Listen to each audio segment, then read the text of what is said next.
Soyez abondamment bénis, vous qui êtes fidèles à cette émission d'évangélisation que nous avons dénommée Qui enverrai-je.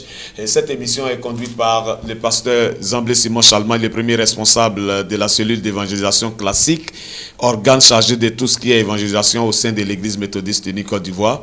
Et vous avez remarqué, c'est tous les mercredis de 21h à 21h30 sur la Voix Sainte TV. Sensibilisation donc vous est faite pour vous encourager en ce qui concerne l'évangélisation. Nous l'avons avec nous aujourd'hui encore, avec l'évangéliste Zélie Yvette également. Et ils vont vous saluer comme ils ont l'habitude de le faire avant d'entamer, de voir le thème d'aujourd'hui. Pasteur Zamblé. Oui, je voudrais saluer tous ceux et toutes celles qui nous suivent depuis l'Europe, depuis les Amériques, particulièrement nos bien-aimés qui sont au Canada. Que la grâce du Seigneur vous atteigne au nom de Jésus. Amen. Évangéliste. Bien, shalom à vous tous qui avez pris l'habitude de nous suivre. Aujourd'hui encore, nous sommes là. Il y a beaucoup de bonnes choses pour vous. Restez scotchés et que Dieu vous bénisse au nom de Jésus. Amen, amen. Donc, on va demander au pasteur de nous dérouler un peu le thème aujourd'hui. C'est un thème évocateur. Où sont les Élis de Dieu? Où sont les Élis de Dieu? Comme si on a besoin des gens de la trempe d'Élie, le prophète aujourd'hui. Absolument. Et à travers certaines références bibliques, vous allez voir ensemble, vous allez voir à quoi nous faisons allusion lorsque nous posons cette question-là. Où sont les Élis de Dieu? On a besoin aujourd'hui des Élis de Dieu pour que l'évangile avance, pour que l'évangélisation puisse prendre un pas beaucoup plus en avant que ce qu'on a vu jusqu'à présent. Pour ce faire, on va prendre nos Bibles tout de suite dans 2 Rois. 2 Rois, chapitre 2. 2 Rois, chapitre 2, verset... Didier va lire ça. 2 Rois, chapitre 2. Chapitre 2, verset 12 à 14. Ah, d'accord. Voilà, on avait cru au début que c'était 1 Roi 17. C'est 2 Rois, chapitre 2, voilà. Verset 12 à 17. Ok, il a dit ceci. Ben, on peut s'arrêter au 14. Hein. Élisée regardait et criait. Oui. Mon père, char d'Israël et sa cavalerie. Oui. Et il ne les vit plus. Oui. Saisissant alors ses vêtements, il les déchira en 2 morceaux. Oui. Et il releva le manteau qu'Élie avait laissé tomber. Puis il retourna et s'arrêta au bord du Jourdain. Il prit le manteau qu'Élie avait laissé tomber et il en frappa les eaux et dit, où est l'Éternel, le Dieu d'Élie? Voilà. Lui aussi, il frappa les eaux qui se partagèrent ça et là, et Élisée passa. Les fils des prophètes qui étaient à Jéricho, vis-à-vis, l'ayant vu et dit, l'esprit d'Élie repose sur Élisée. Oui. Et ils allèrent à sa rencontre et se prosternèrent contre terre devant lui. Oui, verset 14. Hein. Oui, ça c'est le verset 15 maintenant. Ok, on peut s'arrêter là, Didier. Amen. Alors donc, dans le texte ici, c'est le texte de la succession de Élie par Élisée. Après des années de ministère ensemble, c'était maintenant le moment pour Élisée de prendre la place d'Élie. Et cela s'est passé à travers un test, parce qu'ils ont cheminé toute la journée et à un moment, après avoir traversé le Jourdain de façon miraculeuse, à un moment de la journée, donc Élie s'adresse à Élisée pour lui demander, tu veux quoi? Qu'est-ce que tu veux? Parce que Élisée savait que son père allait être enlevé. Et à Élisée de dire à Élie, je veux la double portion de l'esprit qui est sur toi. Il faut préciser qu'il ne demande pas la double portion. Il ne s'agit pas du Saint-Esprit. Quand il dit l'esprit qui est sur toi, sinon le Saint-Esprit n'a pas de double portion. Il est le Saint-Esprit, il est le Saint-Esprit.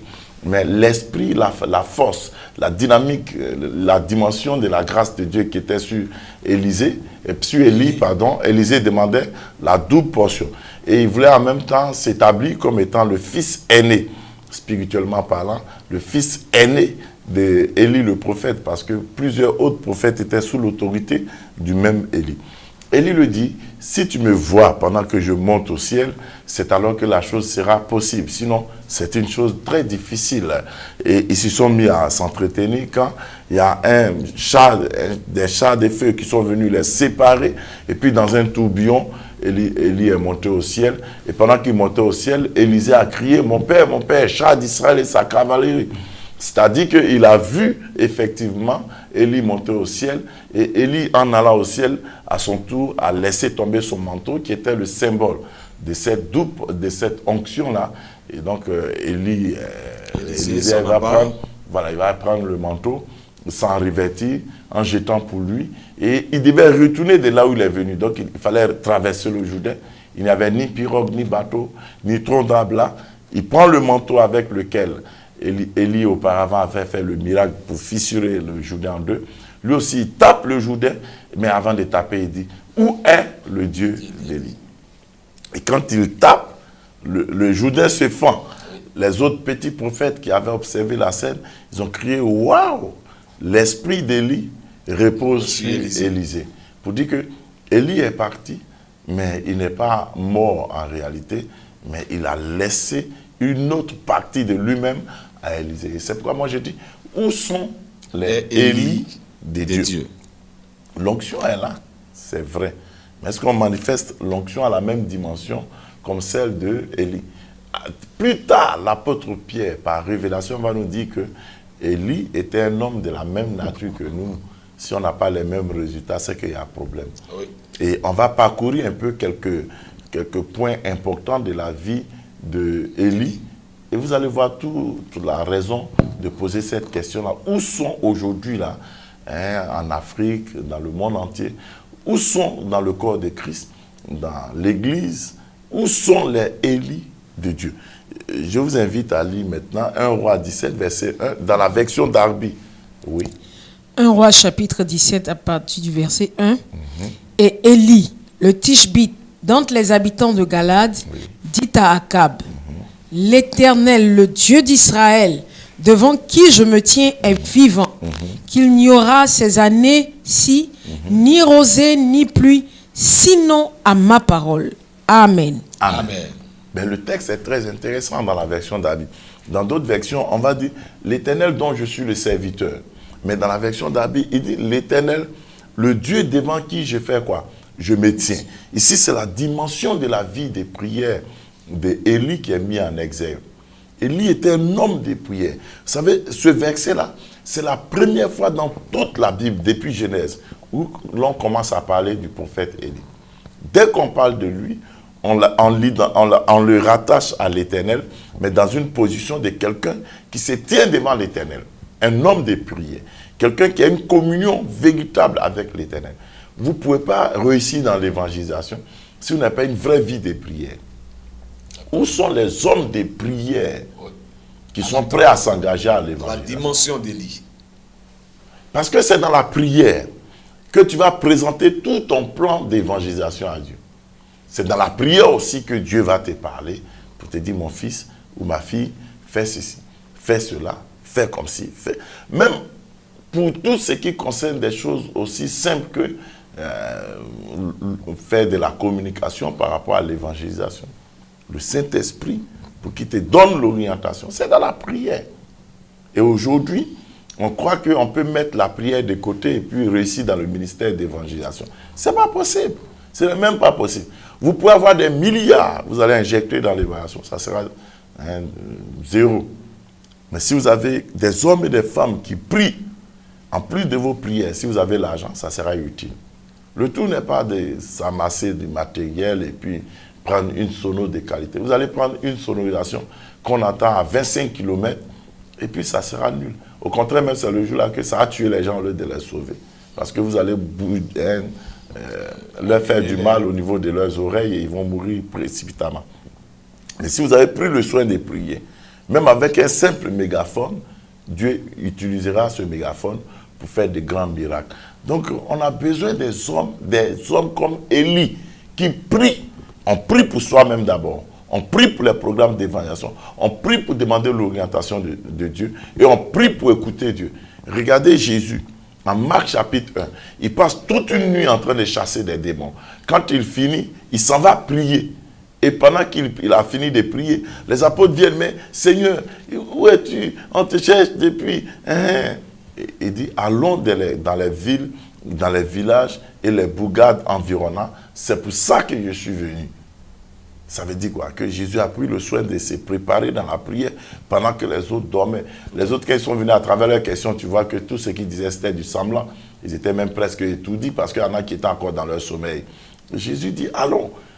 Allons parce que la mission pour laquelle je suis venu, dans la prière, j'ai reçu l'orientation.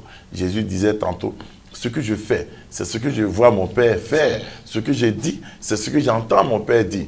À quel moment on voit Dieu faire? C'est dans la prière. À quel moment on entend Dieu parler? C'est dans la prière. Donc, on a besoin des hommes comme Élie, qui peuvent dire, je me tiens dans la présence de l'Éternel. Et il y aura du résultat. Amen. Un autre texte qu'on va lire, 1 Roi chapitre 18, verset 25. 1 Roi chapitre 18, verset 25. Élie dit au prophète des Baals, Oui.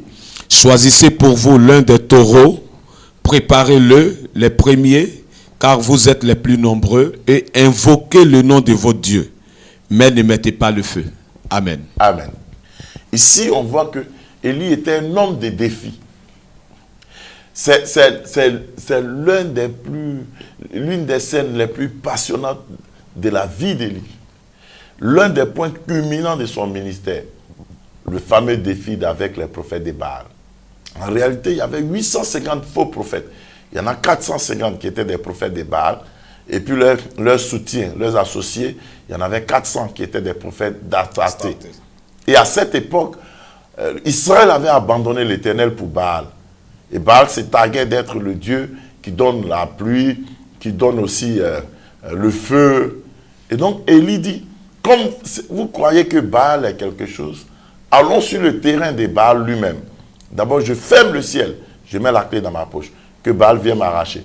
Pendant 3 ans et demi, on n'a pas vu Baal. Lui-même, il a failli mourir de soif, si on peut s'exprimer ainsi. Et Élie vient maintenant pour dire, ça ce n'était qu'une première partie du défi. Pour vous démontrer que Baal n'est rien, allons maintenant sur son terrain. S'il est quelqu'un, qu'il fasse venir le feu du ciel. Vous dites que c'est lui qui donne le feu. Et il dit, vous êtes les plus nombreux. Parce qu'ils étaient 850. Lui, il est seul. Le nombre n'est pas quelque chose. Si Dieu est de ton côté, la victoire est de ton côté. Amen. Et aujourd'hui, en matière d'évangélisation, on a besoin des hommes qui sont prompts et prêts à relever le défi. Et il y en a plein qui ne sont pas prêts pour aller dans certaines zones pour évangéliser. Parce qu'ils ont peur des sorciers. C'est les prophètes des Baals, les sorciers. Ils ont peur des mystiques. Ce sont des nouveaux types de prophètes des Baals. Mais si Dieu peut trouver des hommes et des femmes qui ont un cœur pour Dieu, on ne va pas pour se montrer. On va parce qu'il y a l'intérêt de Dieu à établir. Entre le défi, le match d'Élie avec les prophètes des Baals, après ça, il y a eu un réveil spirituel extraordinaire. Et c'est pourquoi Élie est considéré comme l'une des 3 grandes personnes qui a été capable d'apporter un des plus grands réveils spirituels en Israël. Il y avait Moïse, il y a eu, on peut nommer aussi Esdras. En dehors des deux là, il y a eu Élie. Nous devons être des hommes et des femmes qui sont prompts et prêts à relever les défis pour la gloire de Dieu. C'est pourquoi on dit, où sont les Élis de Dieu aujourd'hui? Quand les chrétiens se cachent, ils fuient, ils ne veulent plus évangéliser. Qui va évangéliser? Les anges? Ou bien c'est le diable qui a venu évangéliser? Non. Nous avons reçu le même esprit que Élie. C'est le même Saint-Esprit qu'on a. Nous devons nous engager pour relever certains défis. On va voir aussi 1 Roi chapitre 18, verset 44. 1 Roi chapitre 18, verset 44. Oui. À la 7e fois, il dit, Oui. voici un petit nuage qui s'élève de la mer et qui est comme la peau de la main d'un homme. Élie dit, monte et dis à Akab, attelle et descends, afin que la pluie ne t'arrête pas. Amen. Amen. Ici, dans ce texte de 1 Roi 18, verset 44, Élie manifeste son caractère d'homme persévérant. Dieu lui dit que la pluie va venir. La prophétie a été donnée. Il a annoncé même à Akab.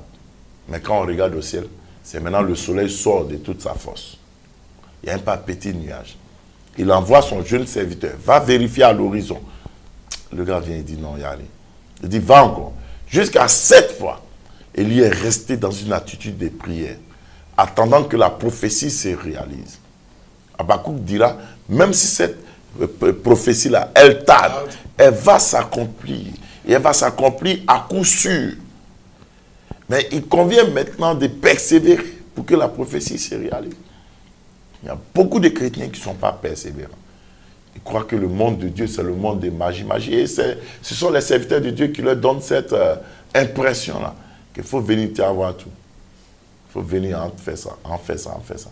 Mais la persévérance, C'est ce qui permet à une œuvre de se bâtir dans la continuité, dans la durée. C'est important d'être persévérant. Tu es appelé à l'évangélisation. Dieu va te montrer des grands songes où tu es dans le stade. Mais tu ne vas jamais commencer à aider dans le stade. On commence au quartier d'abord. Après le quartier, on va sur parking. Après parking et ainsi de suite. Alors donc, on a besoin aujourd'hui d'être des hommes et des femmes persévérants. Tu peux aller en évaluation, ta première campagne va foirer. Même un maguire, tu ne vas même pas gagner. Mais c'est toi qui sera peut-être dans 5 ans, 10 ans, une référence en matière d'évangélisation. Tout n'est pas simple, tout n'est pas facile. Apprenons à persévérer. Si Élie n'a pas persévéré, malgré la prophétie qui a été donnée, la chose n'allait pas se réaliser. Il y en a aujourd'hui qui trimballent des conteneurs de prophéties, aucune réalisation. Parce que dès qu'ils commencent, dès que le message est donné, ils ne sont pas prêts à savoir attendre. Nous devons être persévérants, nous devons lutter, nous devons rester fermes. N'est-ce pas que Job dit, c'est à tes résolutions que répondra quoi? Mais on dit tes résolutions, on ne dit pas ta résolution. C'est-à-dire que les résolutions, il y en a plusieurs qui vont s'accumuler pour que ça produise quelque chose. Il faut comprendre ça, frères et sœurs. Surtout pour nous qui voulons nous engager dans l'évangélisation. Il ne parle pas des autres, laissez-les se débrouiller. Mais en matière d'évangélisation, un ministère, véritable ministère d'évangélisation, ça ne se construit pas du jour au lendemain. Ça s'est bâti au jour le jour. Il y a des moments même, tu vas te croiser les bras pour dire, est-ce que Dieu m'a vraiment appelé à cette œuvre? Il y a des lieux où tu vas partir, on va te frapper, on va t'insulter. Mais ça ne veut pas dire que Dieu n'est pas avec toi. Il sera toujours avec toi. C'est pourquoi il ne te laisse pas mourir. Oui. Mais dans ces expériences-là, tu vas gagner tôt ou tard. L'évangélisation, c'est comme la sémence de grains de palmier. Quand tu sèmes le palmier, il ne produit pas sur le champ. Ce n'est pas au bout d'1 an qu'il va produire. Ça peut prendre 5 ans, 6 ans, 7 ans pour commencer maintenant à produire. Nous devons rester persévérants. Hein? Surtout en matière d'évangélisation, les missionnaires. Si vous êtes appelé à la mission, vous avez besoin d'avoir cette vertu-là, la persévérance. Et je crois que Dieu vous utilisera. 1 Roi, chapitre 19, verset 19, on va voir un autre pan du ministère d'Élie. 1 Roi chapitre 19, verset 19. Élie partit de là, oui, et il trouva Élisée, fils de Shaphat, qui labourait. Oui. Il y avait devant lui 12 paires de bœufs, et il était avec la 12e. Élie s'approcha de lui, et il jeta sur lui son manteau. Amen. Amen. Ici, ce qu'on doit retenir, c'est que Élie était un homme qui a préparé la relève. D'accord. Oui. Quand Élie a expérimenté l'une des plus profondes crises spirituelles de son ministère, c'est quand Jézabel a décidé de le tuer. Et il s'est enfui. Et Dieu vient à sa rencontre. Dieu lui demande, mais oh Joe, tu fais quoi là? Il dit, mais ils ont tué tous les prophètes, je suis resté seul. D'abord, Dieu lui a dit, ils n'ont pas tué tout. Hein. C'est ceux que toi tu connais qu'ils ont tués. Oui. Mais ceux que moi j'ai gardés de côté, il y en a 7000. Il était étonné, il dit, diantre. Et Dieu lui dit, bon écoute, tout ça c'est long. Comme tu dis que tu veux mourir, je ne refuse pas, tu es déjà exaucé. Va prendre Élisée pour te remplacer. Et Élie ne va pas tuer Élisée. Il y a des Élie aujourd'hui, eux ils tuent leur Élisée. C'est-à-dire quoi? Et on a des leaders aujourd'hui, quand ils voient des jeunes qui sont prometteurs, ils les écartent en même temps, ils les étouffent. Mais tu t'étouffes toi-même, mon père, tu es déjà dépassé. Tu vas mourir bientôt même, pour aller au paradis certainement. Mais tu auras laissé quoi? Vous voyez, il y a des grandes sommités du ministère. Dès qu'elles disparaissent, le ministère disparaît avec eux. C'est pourquoi on dit, où sont les Élie de Dieu? Un homme comme Élie, avec une telle onction, il n'a pas jalousé Élisée. Au contraire, il allait lui démontrer que toi, Dieu t'appelle. Élisée était un grand cultivateur. Il avait une entreprise agricole, industrielle, même si c'était de notre temps, puisqu'il était derrière 12 paires de bœufs. Ce n'est pas quelqu'un qui est pauvre. Mais malgré tout ça, il dit que c'est le ministère d'abord. Et puis Élisée est venu apprendre auprès d'Élie. Un peu plus tard, on dit Élisée versait l'eau sur la main d'Élie. Et en réalité, pendant près de 10 ans, il a appris auprès d'Élie. Élie l'a formé. Élie l'a forgé. Et même au dernier test, ce qu'Élisée dit à Élie là, ce n'est pas tout le monde qui peut accepter cette parole. Il lui dit, tu veux quoi mon petit? Le jeune homme dit, je veux 2 fois ce que toi tu as fait. L'onction qui est sur toi sont 2. Il pourrait dire, mais tu as les foutaises. Moi je suis ton vieux père. Tu ne demandes pas la moitié. Et puis tu veux me dépasser? Non. La grandeur d'un père, c'est que les enfants le dépassent. Jésus l'énonce. Il dit, je m'en vais au Père. Et vous allez faire même ce que j'ai fait. Et même des plus grands. Vous luttez, on lutte avec les enfants spirituels. C'est une honte. Il faut préparer la relève. Vous êtes à l'évangélisation. Aujourd'hui, par exemple, dans le monde, il y a un exemple qui est patent. On a connu tous Reinhard Bonnke. Mais pendant qu'il s'est retiré, il a préparé un blanc, là, Kolimba ou quelque chose comme ça. Daniel Kolinda. Ouais, il a préparé quelqu'un. En Afrique, là, on prépare qui? Souvent, on laisse la chose à notre épouse. Et ta femme et toi, vous avez même âge. Quand vous deux, vous allez mourir. Vos enfants même ne s'intéressent même pas au ministère. Il faut préparer ce que Dieu vous envoie. C'est ça, être un Élie de Dieu. Il faut voir loin. Il faut penser à la pérennisation du ministère. C'est ce qu'on dit, non? La continuation du ministère.